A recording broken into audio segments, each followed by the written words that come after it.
as a PhD student, the number one hobby that really helped me advance my career was reading.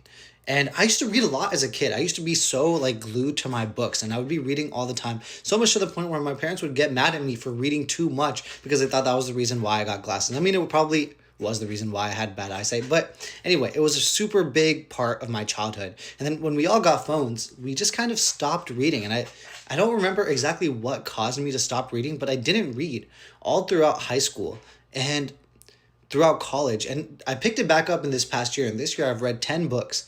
And quite frankly, it has really made a positive impact in my life for several reasons. One, my job as a PhD student involves a lot of reading. Most jobs in STEM and non-STEM require a lot of reading, right? And if you develop the skill of reading, you just become better in all aspect in any job that you're doing. You'll be able to read a lot faster, you'll be able to do better reading comprehension, and you'll be able to just like analyze text a lot better and faster than most other people. That's something I've noticed.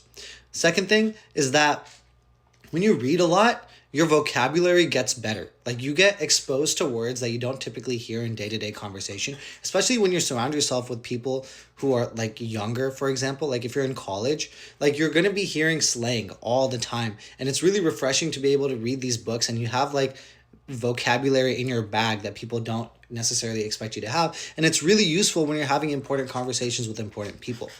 Second, and finally, third, I guess, it really improves your attention span, right? I noticed that, in high school and college, when all I was really doing was scrolling through social media instead of reading, my attention span was so bad. And I noticed that once I read, I'm able to sit for hours at a time to read this book. And that's really improved my ability to work for long periods of time without getting distracted. So, in summary, reading is a hobby that I highly recommend. And it doesn't even really matter what you read. Naval Ravikant says, just read what you love until you love to read. It's a great piece of advice. If you need to start off with comic books or fiction or anything, like whatever it is, just read what you like. And then eventually you'll love to read and it'll help you in all aspects of your life.